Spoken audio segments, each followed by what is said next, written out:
आज हमारा ये नेक्स्ट लेक्चर है बीएनएस का और इसमें हम जो चल रहे थे चैप्टर नंबर 6 पे, उसमें हमारा नेक्स्ट पॉइंट है और ये है आपका सी वाला पॉइंट जो हमने बताया था कि 5 पॉइंट में हमने इसको डिवाइड किया चैप्टर में। तो सी पॉइंट है रॉन्गफुल रेस्ट्रेंट और रॉन्गफुल कन्फाइनमेंट से रिलेटेड। अब यहाँ पर जो हम देखते हैं कि जो बीएनएस में प्रोविजन यहाँ पर किया गया है वो सेक्शन 126 और 127, केवल 2 सेक्शन में इस पॉइंट को यहाँ पर डिफाइन किया गया है, दोनों परिभाषाओं और उनसे संबंधित जो पनिशमेंट है उसके लिए। जबकि अगर आप आईपीसी आप देखते हैं तो आईपीसी में सेक्शन 339 से लेकर 348 तक के जो प्रोविजन है वो आपके रॉन्गफुल रेस्ट्रेंट और रॉन्गफुल कन्फाइनमेंट से रिलेटेड है। तो यहाँ पर केवल 2 सेक्शन में, इसलिए इसमें क्लॉज में इनको कोरिलेट किया गया है, बांटा गया है। आप देखेंगे जो सेक्शन 126 है यहाँ पर जो रॉन्गफुल रेस्ट्रेंट के बारे में बात करती है, इस सेक्शन में 339 और 341 जो पनिशमेंट के बारे में भी बात करता है और डेफिनेशन के बारे में बात करता है। ठीक है, इन दोनों को 126 से में रखा गया है। तो यहां पर क्या है कि बीएनएस में परिभाषा यानी डेफिनेशन के साथ साथ उसकी पनिशमेंट को एक ही धारा में रख दिया गया है, जो कि सही भी है। ठीक है, पहले वो अलग अलग डिफाइन थे, पहले रॉन्गफुल रेस्ट्रेंट की परिभाषा थी, फिर उसके बाद में रॉन्गफुल कन्फाइनमेंट की परिभाषा थी, फिर उसके लिए पनिशमेंट था। तो मतलब सेक्शन इधर से उधर थे। ठीक है, पर क्लॉज में यहाँ पर इसमें ये है कि जो क्लॉज में बांटा गया ना तो उससे याद करने में थोड़ा दिक्कत होगी, ये है, लेकिन प्रोविजन सही तरीके से इसी में रखे गए हैं। अब बात करते हैं रॉन्गफुल रेस्ट्रेंट के बारे में।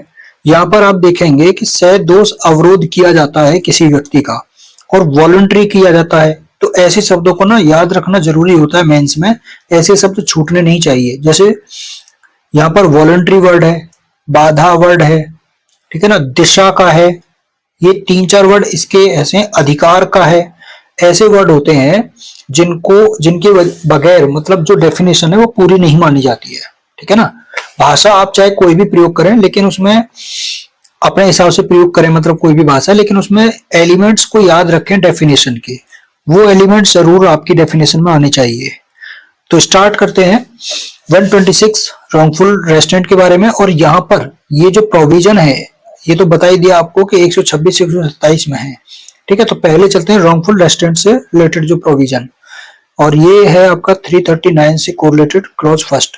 यानी कोई व्यक्ति है और किसी अन्य व्यक्ति को वॉलंटरी क्या करता है, बाधा पहुंचाता है, ऑब्स्ट्रक्शन करता है, ऑब्स्ट्रक्ट करता है, और बाधा पहुंचाने के कारण जो व्यक्ति है, दूसरा व्यक्ति जिसको बाधा पहुंचाई जाती है, उस व्यक्ति को वो किसी डायरेक्शन में जा रहा था, तो उस डायरेक्शन में जिसमें जाने का उस व्यक्ति को राइट था और उस राइट का वो उस राइट का क्या करता है, उसको राइट जाने से रोक देता है ना।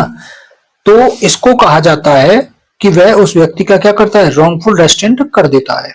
यानी किसी व्यक्ति को किसी डायरेक्शन में जाने का राइट है और उसको जाने से वॉलंटरी रोकना यानी बाधा डालना उसके रोकने में, वो क्या कहलाता है, रॉन्गफुल रेस्ट्रेंट कहलाता है। अब यहां पर इसका एक एक्सेप्शन है कि अब रोकना कहां पर है, डायरेक्शन में जाने का अधिकार है उसको, लेकिन फिर भी कोई व्यक्ति कैसे रोक रहा है कि भूमि के या जल के ऐसे प्राइवेट मार्ग यानी निजी मार्ग में बाधा डालना।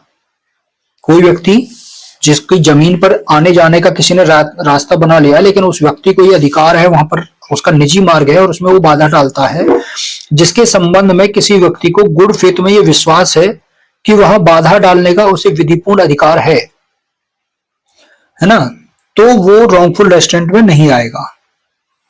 यानी अगर कोई व्यक्ति गुड फेथ में उसे विश्वास है कि मुझे ये व्यक्ति इस रास्ते से यहां कर नहीं जा सकता है और उसको ये गुड फेथ में ये विश्वास है, तो तब भूमि के या जल के ऐसे प्राइवेट मार्ग में, निजी मार्ग में बाधा डालना वो क्या है, रॉन्गफुल रेस्ट्रेंट नहीं है।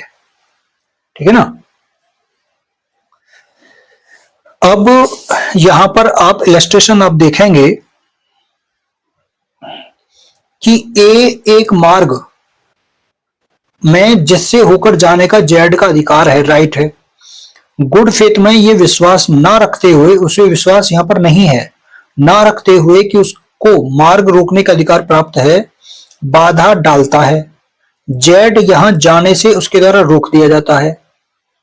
तो ए ने जेड का रॉन्गफुल रेस्ट्रेंट यानी सैदोष अवरोध किया है, क्योंकि यहां उसे गुड फेथ में विश्वास नहीं है। ठीक है ना, अगर विश्वास होता है तब वो रॉन्गफुल रेस्ट्रेंट नहीं होता है। ठीक है ना। सेकंड क्लॉज जो आपका 341 से कोरिलेट करता है पीसी से, इसमें कहा गया है जो रॉन्गफुल रेस्ट्रेंट करता है व्यक्ति, उसको जो पनिशमेंट है वो कितना मिलेगा, 1 माह तक का सिंपल इम्प्रिजमेंट, सिंपल इम्प्रिजनमेंट। और साथ ही साथ मतलब और नहीं है बल्कि ऑब्लिक में करके रहेगा, या जुर्माना, जुर्माना। और जुर्माना भी कितना होगा, 5,000 रुपए तक, या दोनों से। अब जो इसमें जुर्माना है वो भी इसमें बढ़ाया गया है, 5,000 के स्थान पर कितना कर दिया गया है, 5,000 रुपए। तो ये यहां पर चेंज हो गया।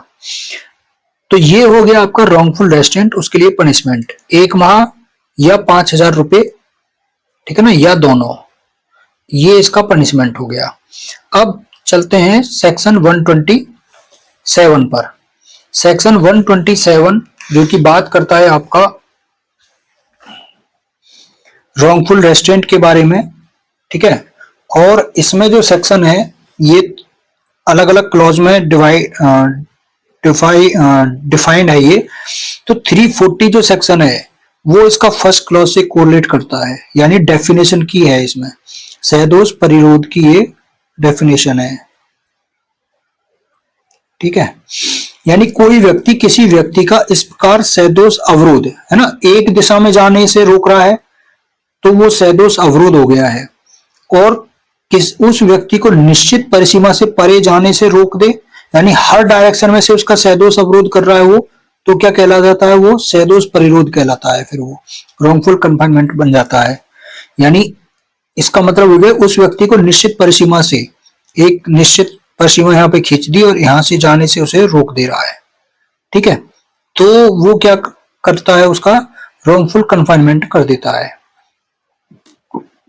जैसे यहाँ पे इलस्ट्रेशन है कि जेड को दीवार से घिरे हुए स्थान में प्रवेश करा करके, है ना, दीवार से घिरा हुआ एक स्थान है और यहाँ जेड को इसमें प्रवेश कराकर ए क्या कर देता है, ताला लगा देता है यहाँ पर। ठीक, इस प्रकार जेड दीवार की परिसीमा से परे किसी भी दिशा में नहीं जा सकता। तो किसी भी दिशा, और वहां क्या था, एक ही दिशा, एक दिशा में से जो सैदोष अवरोध है उसमें एक दिशा है, और इसमें किसी भी दिशा में यानी चारों ओर से किसी भी दिशा में नहीं जा सकता। तो ए ने जेड का रॉन्गफुल कन्फाइनमेंट वाला ऑफेंस किया है। तो यहां पर होता क्या है, जैसे यहाँ पे भी भवन के बाहर दरवाजे पर जो बंदूकधारी रख देता है, मनुष्य को बैठा देता है, कह देता है कि अगर जैसे ही वो बाहर निकले उसको गोली मार देना, तो वो बाहर निकलेगा ना, तो ये इसका रॉन्गफुल कन्फाइनमेंट बन जाता है। ठीक है, अब यहाँ पर जो सेकंड क्लॉज है वो बात करता है ऑफेंस की, रॉन्गफुल कन्फाइनमेंट के लिए ऑफेंस, और ये कहां दिया हुआ था, आईपीसी में सेक्शन 342 में। यहां पर जो ऑफेंस है, यहां पर जो पनिशमेंट है वो कितना है, वो है यहां पर 1 वर्ष तक, जबकि उसके लिए क्या था, 1 माह तक। 1 माह था आपका 126(2), 1 माह तक। ठीक है ना, और यहां पर क्या है, 1 वर्ष तक, 127(2). ठीक है, ये आपको याद रखना है। और जो पनिशमेंट फाइन के रूप में है वो दोनों में सेम है। ठीक है ना, यानी यहां पर भी 5,000 रुपए तक का जो फाइन है या दोनों, और वहां पर भी 5,000 रुपए तक का फाइन या दोनों। ठीक है, अब यहां पर जो अलग अलग क्लॉज हैं वो अलग अलग सेक्शन से कोरिलेट करते हैं। तो आपको याद रखना है, जैसे 343, अब यहां पर 3 है तो ये 3 वाला तीसरे क्लॉज में है। ठीक है, यानी, और यहां पर जो सेक्शन है ये भी बात करता है 3 की, यानी 3 या 3 से अधिक दिनों के लिए रॉन्गफुल कन्फाइनमेंट अगर कर दिया जाता है तो सजा बढ़ जाती है, 1 वर्ष से कम हो जाती है, 3 वर्ष तक हो जाती है ना। सेकंड क्लॉज में 1 वर्ष तक थी, यहाँ पर कितनी हो गई 3 वर्ष तक। या फाइन कितना 5,000 से बढ़ के यहाँ पे कितना हो गया 10,000 रुपए तक का, या फिर दोनों से। तो 3, 4, 3 और यहाँ पर भी 3 या 3 से अधिक दिन के लिए रॉन्गफुल कन्फाइनमेंट। उसके बाद में अगर 4 आप देखेंगे 3, 4, 4, तो यहाँ पर भी 4 है, तो ये 4th क्लॉज हो गया आपका। यानी यहाँ पर जो रॉन्गफुल कन्फाइनमेंट है तो यहाँ दिन के हिसाब से ही चल रहा है, ये 3 दिन के लिए हो रहा है इसमें तीसरे क्लॉज में। यहाँ पर कितने दिन के लिए होता है 10 या 10 से अधिक दिन के लिए रॉन्गफुल कन्फाइनमेंट होता है। यहाँ पर सजा फिर 3 से बढ़कर के यहाँ पर कितने दिन के लिए हो गई 5 वर्ष तक। तो देखो 3 का तो कितना कॉमन हो गया, 3, 4, 3 सेक्शन है, कोरिलेट कर गई। तीसरा क्लॉज है यहाँ पर, ये भी कोरिलेट कर गया। 3 दिन के लिए है, ये भी कोरिलेट कर गया। और 3 वर्ष तक की सजा है, ये भी कोरिलेट कर गया। ठीक है, इस तरीके से आप कोरिलेट कर सकते हैं। 4 वाले में 10 ईयर के लिए है। जब दिन की बात चल रही थी तो नेक्स्ट में क्लॉज में आपको याद रखना है कि यहाँ 10 या 10 से अधिक दिन के लिए है, और ये 3, 4, 4 हो गया। ठीक है ना, आईपीसी का सजा कितनी हो गई 5 वर्ष तक, और साथ ही साथ में यहाँ जुर्माने का। ठीक है ना, ये जुर्माना है यहाँ पर, और जुर्माना कितना है यहाँ पर 10,000 रुपए से कम नहीं है का मतलब हो गया न्यूनतम 10,000 रुपए। तो ये 4th क्लोज हो गया। उसके बाद में यहाँ पर ना पनिशमेंट ये सब चेंज किए गए हैं इसमें पनिशमेंट। 3rd क्लॉज में भी चेंज किया गया है। 3rd क्लॉज में पहले यहाँ पर जो पनिशमेंट था, जो यहाँ पर 3 वर्ष तक कर दिया गया है, यहाँ 3rd क्लॉज में पनिशमेंट था 2 वर्ष तक पहले, है ना। जुर्माना था ही नहीं पहले डिफाइन यहाँ पर कि कितना जुर्माना होगा। पहले यहाँ पर 2 वर्ष तक या फाइन, बस ऐसे लिखा हुआ था। अब क्या हो गया 3 वर्ष तक या 10,000 रुपए तक का फाइन। ऐसे ही 4th क्लॉज में अब 5 वर्ष तक और साथ ही साथ जुर्माना जो न्यूनतम 10,000 रुपए है ना। तो पहले यहाँ पर क्या था, पहले यहाँ पर 3 वर्ष तक का पनिशमेंट था और साथ ही साथ जुर्माना था। तो ये चेंजेस यहाँ पर किए गए हैं। अब बात आती है 5वें क्लॉज की। तो 5वें क्लॉज में भी आप देखेंगे 3, 4, 5, यानी यहाँ पर 5 है तो यहाँ पर भी 5 है, तो आपको ऐसे याद रहेगा। अब ये जो 5 है ये बात करता है कि कोर्ट ने किसी व्यक्ति को पकड़े जाने के लिए, मतलब छोड़ने के लिए रॉन्गफुल कन्फाइनमेंट किया हुआ था किसी व्यक्ति का, और उस व्यक्ति को छोड़ने के लिए कोर्ट ने क्या कर दिया, रिट जारी कर दिया है। ठीक है ना। और अब वो जानते हुए कि किसी व्यक्ति को सदोष परिरोध में रखता है, क्या जानते हुए, यह जानते हुए कि उस व्यक्ति को छोड़ने के लिए रिट सम्यक रूप से जारी हो चुकी है ना। यानी जो रिट है वो ड्यूली इश्यू हो चुकी है, ड्यूली इश्यू हो चुकी है। तब ऐसा व्यक्ति जो है, जो उसको तब भी नहीं छोड़ता है रिट जारी होने के बाद में भी, तब उसको जो ऑफेंस उसने किया रॉन्गफुल कन्फाइनमेंट का, वह किसी अवधि के उस कारावास के अतिरिक्त उसको एडिशनली, जिससे कि वह इस अध्याय की किसी अन्य धारा के अधीन दंडनीय हो, है ना, उसके अतिरिक्त उसको दोनों में से किसी भांति के कारावास से, जिसकी अवधि 2 वर्ष तक की हो सकेगी, और साथ ही साथ जुर्माना। यानी उसको जो ऑफेंस ये तो मिलेगा ही मिलेगा, साथ ही साथ उसको अगर उसने किसी अन्य ऑफेंस का भी साथ में उसको जोड़ करके पनिशमेंट यहां पर मिलेगा। ठीक है ना। जो पनिशमेंट उसने, एक तो रिट जारी की, तो जो रिट जारी नहीं, मतलब रिट जारी करने के बाद में भी उसने छोड़ा नहीं, तो कंटेम्प्ट ऑफ कोर्ट वहां पे भी हो गया, है ना। उसने वो पनिशमेंट अलग होगा कि आदेश का जो पालन नहीं किया है। ठीक है। और एक ये हो गया रॉन्गफुल कन्फाइनमेंट वाला, तो दोनों के लिए उसको जो है पनिशमेंट मिलेगा। ठीक। उसके बाद में नेक्स्ट आप देखेंगे 6 क्लॉज आपका 3, 4, 6 आईपीसी, यहां पर भी 6 है, ये भी 6 है। तो यहां पर क्या है,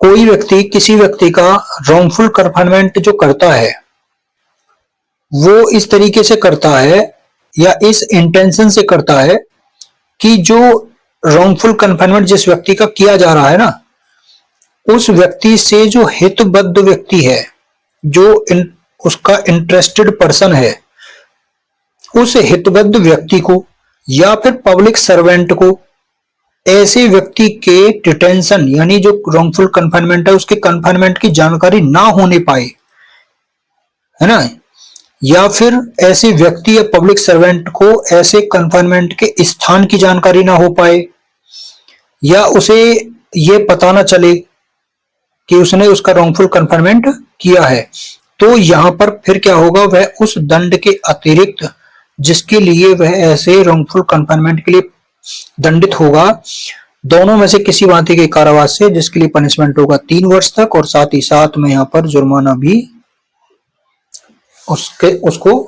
उससे जुर्माना भी लिया जाएगा। ठीक है ना। उसके बाद में यहां पर नेक्स्ट आप देखेंगे 7 क्लॉज 347, तो यहां पर भी 7 है, यहां पर भी 7 है। अब यहां पर क्या प्रोविजन है इसमें कि कोई व्यक्ति है, किसी व्यक्ति का रॉन्गफुल कन्फाइनमेंट इस पर्पज के लिए करता है कि जो कन्फाइंड पर्सन है, यानी जो डिटेन कर लिया है उसने व्यक्ति, या फिर उससे जो इंटरेस्टेड पर्सन यानी हितबद्ध व्यक्ति है, उससे क्या किया जाए, कोई प्रॉपर्टी या कोई वैल्यूएबल सिक्योरिटी यानी मूल्यवान प्रतिभूति उससे एक्सटॉर्ट की जाए यानी उद्यापित की जाए, ली जाए, या फिर जो कन्फाइंड व्यक्ति है या डिटेन्ड व्यक्ति है या इंटरेस्टेड पर्सन है, उसको कोई अवैध बात करने के लिए या कोई ऐसी जानकारी देने के लिए जिससे अपराध का किया जाना आसान हो जाए, उसे विवश करता है, मजबूर करता है। ठीक है। यानी किसी व्यक्ति का रॉन्गफुल कन्फाइनमेंट किस पर्पज से किया, कि उस व्यक्ति को या उससे हितबद्ध व्यक्ति से कोई प्रॉपर्टी ले ली जाए। ठीक है ना, मेन तो यही हो गया, या कोई उससे गलत कार्य कराया जाए, या गलत कार्य कराने के लिए उससे जो है उसको गलत कार्य को आसान बनाने के लिए, अवैध कार्य को कराने के लिए, आसान बनाने के लिए उसको क्या कर रहा है, मजबूर करता है। तो यहां पर उसको जो सजा मिलेगी वो 3 वर्ष तक का इंप्रिजनमेंट होगा, कारावास, और साथ ही साथ यहाँ पे क्या होगा, जुर्माना भी लगेगा। उसके बाद में नेक्स्ट यहां पर आप देखेंगे 348 आईपीसी की सेक्शन 348 कोरिलेट करती है इससे। यहां कहता है, ये सेक्शन कहती है कि कोई व्यक्ति किसी का रॉन्गफुल कन्फाइनमेंट इस पर्पज से करता है कि जो कन्फाइंड व्यक्ति है या उससे हितबद्ध यानी इंटरेस्टेड पर्सन है, उससे क्या किया जाए, कन्फेशन या कोई इंफॉर्मेशन उससे लिया जाए जिससे किसी अपराध का या किसी मिसकंडक्ट यानी किसी कदाचार का पता चल सके, है ना। तो कोई कन्फेशन या कोई जानकारी उद्यापित की जाए यानी ली जाए, या जो कन्फाइंड व्यक्ति है या इंटरेस्टेड पर्सन है वो क्या किया जाए, विवश किया जाए, मजबूर किया जाए कि वो क्या करे, कोई संपत्ति या मूल्यवान प्रतिभूति को वापस करे या वापस करवाए, या फिर कोई भी दावा या कोई भी मांग की तुष्टि करे। ठीक है ना। या कोई ऐसी जानकारी दे जिससे किसी संपत्ति का या मूल्यवान प्रतिभूति को वापस कराया जा सके। तो मेनली हो गया कि रॉन्गफुल कन्फाइनमेंट किसी व्यक्ति का इस पर्पज से किया जाता है कि उस व्यक्ति से क्या किया जाए, कन्फेशन कराया जाए या कोई जानकारी ली जाए जिससे किसी अपराध या कदाचार का पता चल सके। ठीक है ना, ये इसमें मेन आपको याद रखना है। और पनिशमेंट कितना है, फिर वही जो 7 क्लॉज में था, 3 वर्ष तक का, और साथ ही साथ फाइन। ठीक है। तो यहां पर आप देखेंगे कि जो 6, 7 और 8 तीनों क्लॉज में सेम पनिशमेंट है, 3 वर्ष तक का कारावास और जुर्माना। ठीक है। इसमें जो 6 वाला क्लॉज था, इसमें 2 वर्ष की जगह पर 3 वर्ष किया गया था बस। यहां पर जो 3 वर्ष है ना, ये पहले आईपीसी में 346 में कितना था, 2 वर्ष था, और यहां पर ये 3 वर्ष किया गया है। उसके बाद में अब जो नेक्स्ट आता है यहां पर आप देखेंगे, वो आता है आपराधिक बल और हमला, इनके संबंध में, यानी क्रिमिनल फोर्स और असॉल्ट से रिलेटेड जो ऑफेंस है उनके संबंध में प्रोविजन है सेक्शन 128 से लेकर के सेक्शन 136 तक, और ये आईपीसी में है 349 से लेकर के 358 तक। ये इसका डी पार्ट है, चौथा वाला, फोर्थ पॉइंट।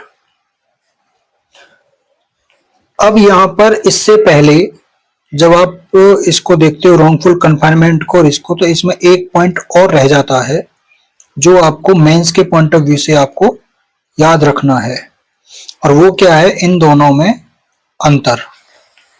ठीक है, तो अंतर आपको क्या करना है यहां पर 126 और 127।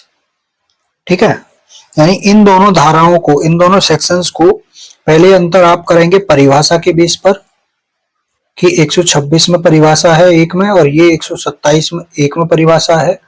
फिर दंड के संबंध में भी बात करेंगे तो 126 दो में आ जाएगा पनिशमेंट, यहाँ 127 दो में आ जाएगा। ठीक, फिर उसके बाद में इसमें डायरेक्शन का आ जाएगा। ठीक है, फिर यहाँ पर दिशा का आ जाएगा, डायरेक्शन का, ये किसी एक दिशा में जाने का उसको अधिकार रहता है, एक दिशा में जाने से रोकता है, यहाँ पर किसी भी परिसीमा से, निश्चित परिसीमा से बाहर जाने से उसे रोकता है।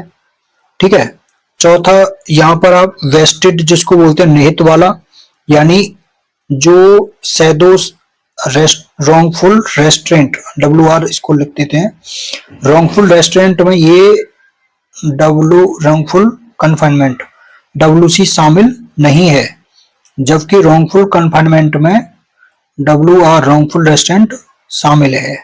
ठीक है, उसके बाद में पनिशमेंट हो गया, दंड हो गया, डायरेक्शन हो गया, और उसके बाद में एक, ये तो परिभाषा बताना हो गया, एक परिभाषा बता दोगे इसको कि ये परिभाषा में कि किसी एक दिशा में जाने से उसको रोकता है। ठीक है, जिसमें जाने का उसको अधिकार होता है व्यक्ति को, जिसको रॉन्गफुल रेस्ट्रेंट जिसका किया गया है। ठीक है, तो इसका मतलब हो गया यहां पर अगर फ्रीडम की बात करें, स्वतंत्रता की बात करें, लिबर्टी की, तो यहां पर स्वतंत्रता जो है वो पार्शली क्या की गई है, प्रोहिबिटेड की गई है, प्रतिबंधित की गई है रॉन्गफुल रेस्ट्रेंट में। और जबकि जो रॉन्गफुल कन्फाइनमेंट है वहां पर जो फ्रीडम है उसकी, वो पूर्णतः कंप्लीटली क्या की गई है, रेस्ट्रिक्टेड की गई है। ठीक है, तो ये कई सारे पॉइंट हो गए आपके, इनको आपको याद रखना है। अब उसके बाद में हम चलते हैं नेक्स्ट, जो प्रोविजन थे आपके क्रिमिनल फोर्स और असॉल्ट के संबंध में, 349 और 350। अब आप यहां पर देखेंगे 349 350 में ये 128 सेक्शन से लेकर के 136 तक है, और आईपीसी में ये 349 से लेकर के 358 तक है। ठीक है, तो इसमें क्रम चलता है, एक तो इस परिभाषा का जैसे पहले फोर्स की परिभाषा आएगी, ठीक है, फिर क्रिमिनल साथ में जुड़ेगा तो क्रिमिनल फोर्स की परिभाषा आएगी, उसके बाद असॉल्ट की परिभाषा आएगी। ठीक है, तो ये तीन तरीके से आपको, तीन पॉइंट में आपको ध्यान रखना है, पहले बल की आएगी, फिर आपराधिक बल की आएगी, और फिर असॉल्ट की आएगी डेफिनेशन। ठीक है, तो यहां पर जो बल है, बल में मूवमेंट जरूर शामिल रहता है। ठीक है ना, बल का मतलब है उसमें मूवमेंट हो जाना वस्तु में या व्यक्ति में। ठीक है ना, तो वो बल माना जाता है। अब मूवमेंट वो कितना होता है, मूवमेंट मतलब मोशन हो गया, उसमें मोशन होना जरूरी है व्यक्ति में, और व्यक्ति के द्वारा, ठीक है ना, व्यक्ति के द्वारा व्यक्ति में मोशन होना जरूरी है, या फिर किसी भी मैटर में, कोई वस्तु में आप मोशन कर दो, और उस मैटर से यानी उस वस्तु से अगर कोई व्यक्ति अटैच्ड है, टच है, तो जिससे वो व्यक्ति क्या करता है, उस व्यक्ति में मोशन आ जाता है ना। तो फिर यहां पे इन मोशन आने से व्यक्ति में क्या बन जाता है, वो फोर्स बन जाता है। यानी अगर ये ए नाम का व्यक्ति है और बी नाम का व्यक्ति, इसमें फोर्स इसको दो तरीके से यहां पर दे सकता है। पहला, इस व्यक्ति को डायरेक्ट यहां पर दे सकता है, डायरेक्ट इसको मोशन में ला सकता है, और दूसरा है इसको किसी भी वस्तु के द्वारा, ऑब्जेक्ट के द्वारा, है ना, सब्सटेंस के द्वारा। दूसरा इसमें सब्सटेंस के द्वारा इसमें क्या ला सकता है, मोशन ला सकता है।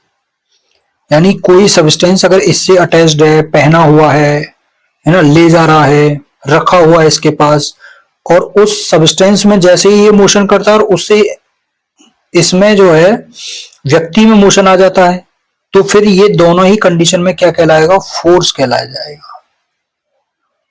ठीक। तो अगर आप इसको डेफिनेशन को देखेंगे कि कोई व्यक्ति है किसी अन्य व्यक्ति पर फोर्स का प्रयोग करता है, ये कब कहा जाता है, ये तब कहा जाता है यदि वह व्यक्ति जिस अन्य व्यक्ति में जिसमें ये फोर्स लाया जा रहा है, जिस पर फोर्स लगाया जा रहा है, उस अन्य व्यक्ति में क्या कर देता है, गति कर देता है, यानी मोशन। और गति परिवर्तन यानी चेंज ऑफ मोशन, और गतिहीनता यानी सेसेशन। ठीक है ना, सेसेशन ऑफ मोशन ये कर देता है। गतिहीनता मतलब उसको रोक देना एक जगह। या यदि वह किसी पदार्थ में, तो ये सब्सटेंस के द्वारा हो गया, है ना। अब पदार्थ में क्या कर रहा है, मोशन कर रहा है, चेंज ऑफ मोशन कर रहा है, या सेसेशन ऑफ मोशन कर रहा है। और वो पदार्थ क्या है, उस पदार्थ का जो स्पर्श है, कांटेक्ट है, उस पदार्थ का कांटेक्ट उस अन्य व्यक्ति के बॉडी के किसी भी पार्ट से है, या उस बॉडी के पार्ट के किसी भी ऐसी चीज से है जिससे वह अन्य जो व्यक्ति है वो पहने हुए है, उस चीज से उसका कांटेक्ट हो रहा है, या वह व्यक्ति उस चीज को ले जा रहा है जिससे कांटेक्ट हुआ है, या किसी ऐसी चीज से उसका कांटेक्ट हो रहा है जो इस प्रकार रखी हुई है कि ऐसे कांटेक्ट से उस अन्य व्यक्ति की जो संवेदन शक्ति है, यानी उसकी जो सेंस ऑफ फीलिंग है, उस पर क्या पड़ रहा है, इफेक्ट पड़ रहा है, प्रभाव पड़ रहा है। ठीक है। तो सिंपल परिभाषा है कि व्यक्ति में मोशन हो जाना चाहिए। तीन चीजें आपको याद रखनी है। मोशन, तीन वर्ड इसमें प्रयोग है अगर डेफिनेशन आती है। मोशन हो गया, उसके बाद में चेंज ऑफ मोशन हो गया, उसके बाद में सेसेशन ऑफ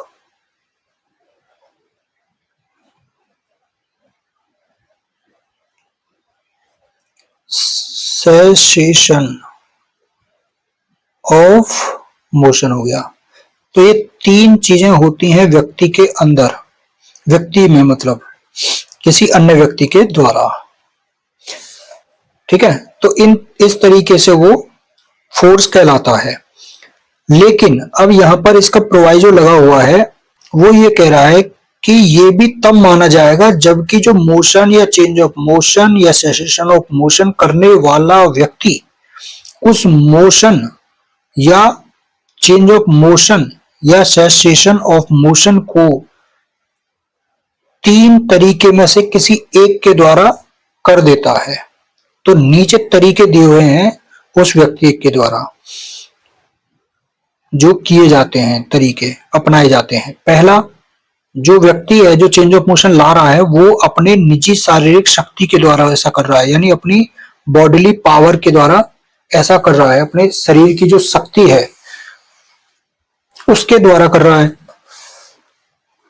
दूसरा, किसी पदार्थ के इस प्रकार से डिस्पोजल कर रहा है वो जिसके द्वारा उसके अपने या अन्य व्यक्ति के द्वारा कोई अन्य कार्य के किए जाने के बिना ही मोशन हो जाता है। ठीक है। तीनों वर्ड बोलने का मतलब वही है कि व्यक्ति पदार्थ में, किसी सब्जेक्ट में, जैसे घोड़े पे बैठा व्यक्ति है और वो क्या करेगा कि उस घोड़े में डंडी मार देगा। ठीक है। अब घोड़े में डंडी मार दी तो उस पर जो बैठा हुआ व्यक्ति है वो क्या हो गया, उसमें मोशन हो गया। ठीक है ना। तो इस तरीके से भी मोशन किया जा सकता है। ये हो गया यहाँ पे, जैसे जीव जंतु का यहाँ पे दे रखा है घोड़े वाला। ये नाव वाला हो गया, जैसे नाव है, नाव में बैठा व्यक्ति है, नाव को वहां से थोड़ा सा ऐसे करके उसकी डोरी खोल देते हैं जो बंधी रहती है और वहां से वो नदी की तरफ को चला जाता है। तो यहाँ से वो बल यानी फोर्स जो है वो बन जाता है।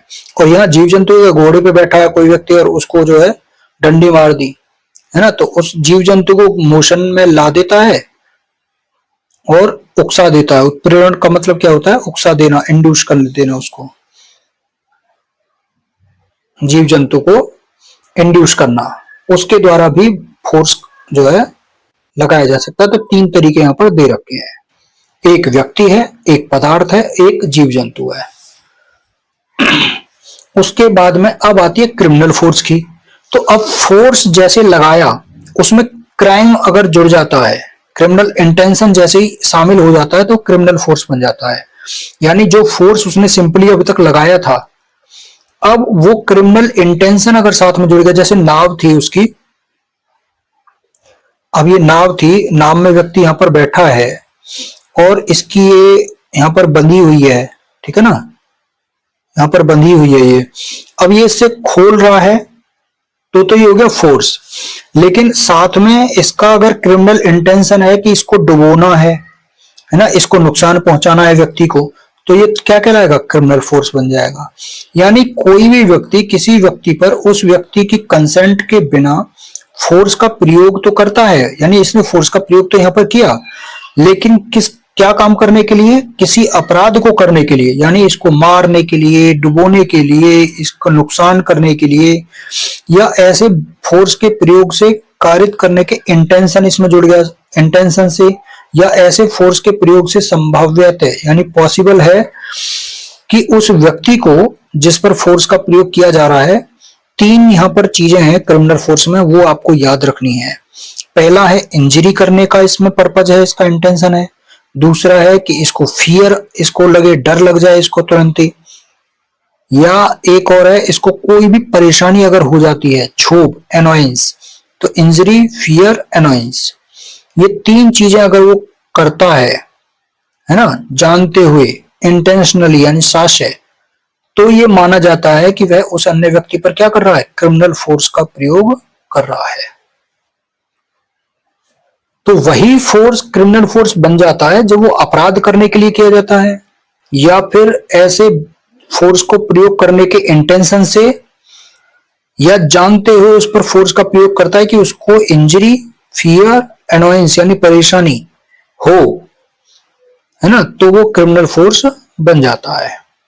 जैसे इलस्ट्रेशन आप देखेंगे यहां पर कि यह नदी के किनारे रस्सी से बंधी हुई नाव पर वो बैठा था, इसका एग्जांपल हमने दे दिया है, ठीक है ना। उस तरीके से यहाँ पर एक क्रिमिनल फोर्स का यूज करता है। यहाँ रथ में सवार है ना, कहीं घोड़े पे सवार है, कहीं रथ में सवार है, कहीं नाव पर सवार है, नाव पर सवार है, पालकी में यहाँ पर सवार है, ठीक है ना। यहाँ पर धक्का दिया, निजी शारीरिक शक्ति के द्वारा हो गया यहाँ पर ये क्रिमिनल फोर्स, ठीक। तो देखो, जब तक इंटेंशन नहीं जुड़ेगा तब तक वो फोर्स है। इंटेंशन जुड़ जाएगा या कोई उसको इंजरी, फियर या उसको एनोयंस यानी परेशानी हो जाएगी तो वो क्रिमिनल फोर्स बच जाता है।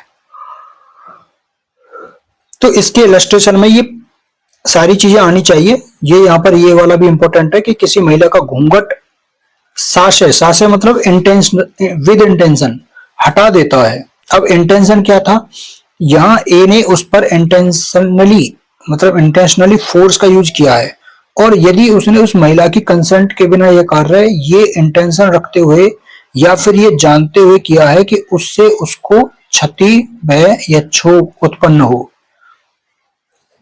इंजरी, फियर या एनॉयंस हो उसको, तो उसने क्या किया है, क्रिमिनल फोर्स का यूज किया है।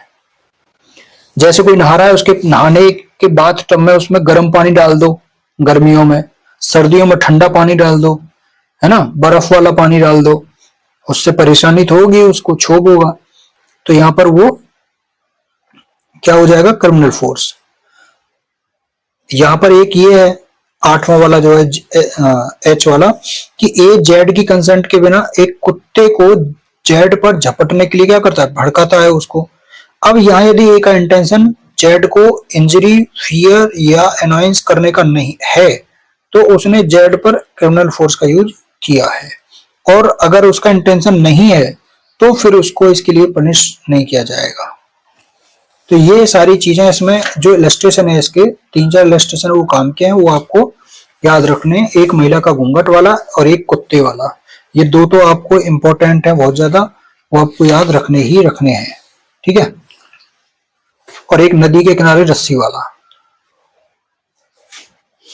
उसके बाद में अब जो यहां पर नेक्स्ट है वो है आपका असॉल्ट। इसकी डेफिनेशन देखो, वैसे तो फोर्स और क्रिमिनल फोर्स, यानी फोर्स के बाद में इसमें साथ में क्या आएगा, बाद में क्या आएगा, क्रिमिनल फोर्स। लेकिन अब क्रिमिनल फोर्स से पहले क्या आ जाता है, असॉल्ट, ठीक है ना। तो जब तक ये यहां पर एक लाइन है और क्रिमिनल फोर्स क्या है, यहां पर आएगा क्रिमिनल फोर्स और ऊपर क्या रहेगा, असॉल्ट। यानी ये ऑफेंस अगर शुरू हो रहा है, अगर यहीं तक है तो असॉल्ट है। अगर ये हुआ कि ये क्रिमिनल फोर्स करने वाला है ना, क्रिमिनल फोर्स अभी हुआ नहीं है, क्रिमिनल फोर्स ये करने वाला है, यहां तक आया, वो यहां तक नहीं आया, यहां तक ही आ पाया। और आगे क्या था, आगे क्रिमिनल फोर्स था। तो अगर वो क्रिमिनल फोर्स करने वाला था तो फिर वो क्या हो जाएगा, असॉल्ट। और अगर उसने डायरेक्टली क्रिमिनल फोर्स किया है तो क्रिमिनल फोर्स से पहले वाली जो स्टेज है वो क्या है, असॉल्ट है, ठीक है ना। अगर उसने यहीं तक अभी ऑफेंस किया, जैसे मेरे चेहरे तक लेके आया, बस नाक पे मारा नहीं उसने कुछ, है ना, घूसा वगैरह, लात वगैरह, या फिर हाथ से किसी भी डंडी से कुछ मारा नहीं, जब तक मारा नहीं तब तक क्या था, हिला रहा था, तो असॉल्ट हो गया, हमला हो गया। तो यहां तक की प्रोसेस हो गई, ठीक है। यानी कोई भी व्यक्ति है, कोई अपने अंग विक्षेप के द्वारा, यानी अंग विक्षेप बोलते हैं गेस्चर, हाथ हिलाना डुलाना, अपने शरीर को हिलाना डुलाना, हाथ में कुछ लेके हिलाना डुलाना, है ना, इस तरह की चीजें अंग विक्षेप। या कोई प्रिपरेशन यानी तैयारी इस इंटेंशन से करता है या फिर जानते हुए करता है कि उसके दोनों चीजें, यानी चाहे वो गेस्चर करे या चाहे वो प्रिपरेशन कर रहा है, उससे किसको, जो सामने प्रेजेंट व्यक्ति है उसको ये एप्रीहेंशन हो जाए, उसको ये आशंका हो जाए कि क्या, कि ये जो गेस्चर कर रहा है या प्रिपरेशन कर रहा है, इसके कारण वह उस व्यक्ति पर क्या करने वाला है, क्रिमिनल फोर्स का यूज करने ही वाला है ना। तो क्रिमिनल फोर्स का यूज करने ही वाला है, यानी क्रिमिनल फोर्स का यूज नहीं हुआ है तो फिर क्या होगा, वो असॉल्ट होगा, हमला होगा। यानी बीच में यहां पर टच नहीं है कुछ भी, दोनों व्यक्तियों में, इस व्यक्ति में इस व्यक्ति में बीच में टच नहीं है, तो यहां पर वो असॉल्ट बन रहा है। और जैसे ही टच हो जाएगा और उससे मोशन क्रिएट होगा तो फोर्स हो जाएगा, और वो क्रिमिनल इंटेंट बन जाएगा तो क्रिमिनल फोर्स बन जाएगा, है ना। तो ये असॉल्ट इसलिए क्रिमिनल फोर्स से पहले वाली स्टेज होती है। अब यहां पर वो जो गेस्चर कर रहा है ना, या प्रिपरेशन कर रहा है, तो गेस्चर में यहां पर ये बोलते हैं कि जो मुंह पे बड़बड़ाता है ना वो, या केवल बोल रहा है कुछ, तो केवल जो शब्द हैं वो असॉल्ट में नहीं आते हैं, असॉल्ट की कैटेगरी में। लेकिन अगर वो शब्द कोई व्यक्ति जो यूज कर रहा है वो गेस्चर के या प्रिपरेशन को इस तरह का सेंस देते हैं, अर्थ देते हैं, मीन देते हैं, जिससे वे गेस्चर या जो प्रिपरेशन है वो हमले की कोटि में आ जाते हैं, तो फिर वहां पर उसको हमला माना जाता है। जैसे एग्जाम्पल में आप देखेंगे कि जेड पर अपना जो मुक्का है, घूसा है, वो ए इस इंटेंशन से या फिर जानते हुए क्या कर रहा है, हिला रहा है अपना मुक्का। किस इंटेंशन से, कि उसके द्वारा जेड को यह विश्वास हो जाए कि ए जेड को मारने ही वाला है। मारा नहीं है अभी तक घुसा, तो घुसा मारा नहीं है, मुक्का मारा नहीं है, तो क्या है, यहां पर वो असॉल्ट हो गया। ऐसे ही यहां पर कुत्ते की जो मुंह पे जो बांध देते हैं, मुखबंधनी उसको बोलते हैं, उसको वो खोलना आरंभ करता है। अब जैसे उसे खोलना आरंभ करता है तो उसको ये लगता है कि वो इस पर अटैक करने ही वाला है कुत्ते से, है ना। तो यहां पर उसको लगेगा कि उसने असॉल्ट उसने किया है। यहां पर जो इलस्ट्रेशन यहाँ पर दिया हुआ, वो एक्सप्लेनेशन जो दिया हुआ है इसमें सेक्शन में, वो यहाँ पर ये कह रहा है कि जो शब्द, केवल शब्द जो है वो हमले की कोटि में नहीं आते, लेकिन अगर वो गेस्चर प्रिपरेशन को ऐसा अर्थ दे देते हैं, है ना, तो वो हमले की कोटि में आ जाते हैं। जैसे यहाँ पर उसने केवल शब्द कहा कि मैं तुम्हें पीटूंगा, और उसने एक छड़ी उठा ली। अब यहाँ यद्यपि ए द्वारा प्रयोग में लाए गए शब्द कि मैं तुम्हें पीटूंगा, वो किसी भी अवस्था में हमले की कोटि में नहीं आते, और यद्यपि वो केवल जो गेस्चर उसने बनाया है जिसके साथ किसी अन्य परिस्थितियों का अभाव है, यानी अन्य कोई भी सर्कमस्टेंस ऐसी नहीं है कि वो हमले की कोटि में ना भी आए, ठीक है ना, तथापि शब्दों द्वारा जो स्पष्ट रूप से वो जो गेस्चर उसने किए हैं वो हमले की कोटि में आ सकता है। जब छड़ी उठा ली और उसको दौड़ने के लिए चल पड़ा, तब वो वहां पर क्या कहलाएगा, तब वो वहां पर असॉल्ट आ जाएगा। अब यहां से, ये तो थी डेफिनेशन, अब यहां से जो आपको पढ़ना है वो है सेक्शन, केवल प्री के पॉइंट ऑफ व्यू से आपको सिर्फ मार्जिनल आपको याद रखना है, ठीक है। अब यहां पर आपको इसमें जो सेक्शन है, 4-5 सेक्शन और जो बची हैं, 5-6 सेक्शन, वो आपको प्री के पॉइंट ऑफ व्यू से बस याद रखना है इसकी हेडिंग को। जैसे गंभीर प्रकोपन होने से अन्यथा हमला करना या आपराधिक बल का प्रयोग करने के लिए क्या पनिशमेंट। तो यहां पर जो 129 और 130 इन दोनों में जो डेफिनेशन दी है असॉल्ट की और क्रिमिनल फोर्स की, ठीक है ना, इन दोनों के लिए जो पनिशमेंट है वो कहां पर है, 131 में, ठीक है ना। और ये 131 आपकी कोरिलेट करती है 352 सेक्शन आईपीसी, ठीक है।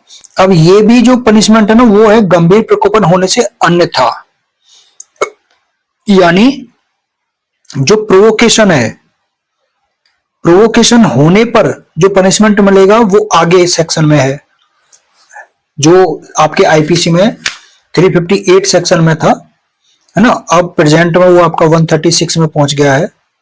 तो गंभीर प्रकोपन होने पर जब पनिशमेंट मिलता है तो वो यहां पर है, और गंभीर प्रकोपन होने से जो अन्यथा है बिना गंभीर प्रकोपन के, तो वो कहां पर है, 131 में है। तो ऐसे आपको कोरिलेट करके ध्यान रखना है। तो गंभीर प्रकोपन होने से अन्यथा हमला करने या क्रिमिनल फोर्स का यूज करने के लिए यहाँ पर पनिशमेंट है। कितना पनिशमेंट है, वो यहाँ पर 3 महीने तक का पनिशमेंट है, या साथ में जुर्माना भी लगेगा जो 1000 रुपए तक का हो सकता है, ठीक है। ये आपका यहाँ पर पनिशमेंट है, चेंज हो गया है, पहले 500 रुपए था, अब 1000 रुपए हो गया यहाँ पर, ठीक है, फाइन। तो इतना चेंज हुआ है, बाकी सेम है कि 3 महीने तक यहाँ पर कारावास है, इम्प्रिजनमेंट है, और साथ में 1000 रुपए तक का, साथ में नहीं मतलब अथवा में है ये, या फिर दोनों। तो ये 131 सेक्शन आपकी इसकी हो गई। अब वो जो सडन एंड ग्रीवियस जो प्रोवोकेशन है, वो उसकी जो पहचान है, ये कह रहा है कि गंभीर और अचानक प्रकोपन होने से इस धारा के अधीन किसी अपराध के दंड में कमी नहीं होगी यदि वो जो गंभीर और अचानक प्रकोपन है, सडन प्रोवोकेशन है, ग्रेव एंड सडन प्रोवोकेशन, वो प्रकोपन प्रति हेतु के रूप में अपराधी द्वारा वांछित या स्वेच्छा प्रकोपित किया हो। यानी सीधा सीधा मतलब ये है कि जो हमने सेक्शन यहाँ पर 101 में पढ़ा था, उसके एक्सेप्शन फर्स्ट में जो मर्डर से रिलेटेड जो मर्डर के जो एक्सेप्शन है वही यहाँ पर दिए हुए हैं। गंभीर और अचानक प्रकोपन के, ग्रेव एंड सडन प्रोवोकेशन के प्रोवाइजो जो वहां पर दे रखे थे वही यहाँ पर 3 प्रोवाइजो इसके हैं। प्राइवेट डिफेंस में होता है, पब्लिक सर्वेंट का होता है ना, विधि के पालन में होता है या पब्लिक सर्वेंट द्वारा, और एक स्वेच्छा प्रकोपित ना हो प्रति हेतु के रूप में, एक ही होता है। 3 पॉइंट इसमें आपको याद रखने हैं, वो वाली वीडियो आप देख लेना, वहां से आपको ये क्लियर हो जाएगा। और ग्रेव एंड सडन प्रोवोकेशन कितना है, किस तरफ से है, ये क्या है, ये क्वेश्चन ऑफ फैक्ट है, ठीक है ना, ये तथ्य का प्रश्न है। उसके बाद में नेक्स्ट आपका 132 सेक्शन है। 132 सेक्शन यहां से डायरेक्ट आपके मार्जिनल आपको बस इतना पढ़ना है। 353 सेक्शन से कोरिलेट है 132, लोक सेवक को अपने कर्तव्य के निर्वहन से भयप्रत करने के लिए हमला या आपराधिक बल का प्रयोग किया जाता है, यानी असॉल्ट और criminal force to deter public servant from discharge of his duty. तो वहां इसके लिए पनिशमेंट की बात की गई है। पनिशमेंट यहाँ पर उसको मिल जाएगा 2 वर्ष तक का इम्प्रिजनमेंट या फिर फाइन या फिर दोनों। उसके बाद में 133 सेक्शन है। 133 सेक्शन आपका बात करता है गंभीर प्रकोपन होने से अन्यथा, है ना, यानी otherwise than of grave provocation. क्या किसी व्यक्ति का अनादर करने के इंटेंशन से, डिसऑनर करने के विद इंटेंट टू डिसऑनर, यानी किसी व्यक्ति का अनादर करने के इंटेंशन से उस पर क्या करना है, हमला या आपराधिक बल का प्रयोग करना है। और ये किस सेक्शन में आपका 355 में। ठीक है, तो ये 353 के बाद में 355 आ गया, क्योंकि 354 जो सेक्शन है आपका 354 और 354 ए से लेकर डी, ये सब प्रोविजन कहाँ है, 74 से लेकर 78 सेक्शन में। ठीक है, तो यहाँ पर ये आपका इसमें पनिशमेंट आ जाएगा 2 वर्ष तक का पनिशमेंट है, या जुर्माना या दोनों से दंडित किया जाएगा। डिसऑनर करने, एक शब्द यहाँ पर याद रखो, 133 में डिसऑनर है, इससे आपको याद रखना है। ठीक है, और जो 132 रहेगा उसमें आपको पब्लिक सर्वेंट वाला याद रहेगा, 133 में आपको डिसऑनर वाला याद रहेगा, 134 में आपको यहाँ पे याद रखना है किसी व्यक्ति के द्वारा ले जाई जाने वाली प्रॉपर्टी की चोरी के प्रयत्न में, मतलब वो किसी प्रॉपर्टी को ले जाना, चोरी करने के दौरान किसी प्रॉपर्टी को चुरा करके ले जा रहा था, उसी दौरान किसी व्यक्ति ने उसको पकड़ लिया, तो वहां पर उस व्यक्ति पर क्या किया, उसने हमला किया या क्रिमिनल फोर्स का यूज किया, तो वहां पर पनिशमेंट मिलेगा। और ये 356 सेक्शन आईपीसी से कोरिलेट करता है, और यहाँ पर उसको जो पनिशमेंट है वो 2 वर्ष तक है, यानी सेम पनिशमेंट चल रहा है इनमें। ठीक है ना, या जुर्माना या दोनों से यहाँ पर दंडित किया जाता है। 135 सेक्शन आप देखेंगे तो 135 सेक्शन में भी यहाँ रॉन्गफुल कन्फाइनमेंट आपको याद रखना है। 357 आपका आईपीसी, रॉन्गफुल कन्फाइनमेंट करने के अटेम्प्ट में असॉल्ट या क्रिमिनल फोर्स का यूज किया जाता है, तो यहाँ पर पनिशमेंट 1 वर्ष तक, ठीक है, या फाइन जो 5,000 रुपए तक। तो यहाँ पे फाइन चेंज हो गया, जो पहले 1,000 रुपए तक का फाइन था वो यहाँ पर 5,000 रुपए तक कर दिया गया है। ठीक है, या दोनों से उसको दंडित किया जाएगा। उसके बाद में 136 सेक्शन यहाँ पर, जो कि 358 सेक्शन है, यहाँ पर ये पहले अभी बताया था कि गंभीर प्रकोपन होने पर जब असॉल्ट या क्रिमिनल फोर्स का यूज किया जाता है तो उसके लिए पनिशमेंट यहाँ पर कम हो जाता है, और यहाँ पर सिंपल इम्प्रिजनमेंट होता है जो कि 1 महीने तक होता है, या जुर्माना भी होता है तो वो 1,000 रुपए तक होता है, या दोनों से यहाँ पर पनिश किया जाता है। तो इस तरीके से यहाँ पे आपका एक ये वाला पार्ट है आपका, ये भी कंप्लीट हो गया है। अब जो आता है आपका नेक्स्ट पार्ट आता है, ठीक है, किडनैपिंग और एब्डक्शन वाला, ये लास्ट पार्ट है इसका। तो ये चैप्टर नंबर 6 कंप्लीट हो जाएगा। ठीक है, तो इसको नेक्स्ट वीडियो में कवर करेंगे। इसमें भी काफी सेक्शन है आपकी, लगभग 16-17 सेक्शन है, तो इसको नेक्स्ट वीडियो में कवर कर लेंगे तो आपका ये चैप्टर कंप्लीट हो जाएगा। और फिर आप क्या करेंगे, फिर चैप्टर नंबर 7 से लेकर के जो चैप्टर नंबर 16 तक है ना, वो बहुत तेजी से 2-3 वीडियो में ही कवर कर देंगे उनको, क्योंकि उसमें है कुछ नहीं, मार्जिनल आपको देखना है, बस उसको टिक करना है कि हाँ इस सेक्शन में कोरिलेट करते हुए चलना है बस। ठीक है, तो आज के लिए इतना ही। थैंक यू सो मच, मिलते हैं नेक्स्ट वीडियो में। ओके।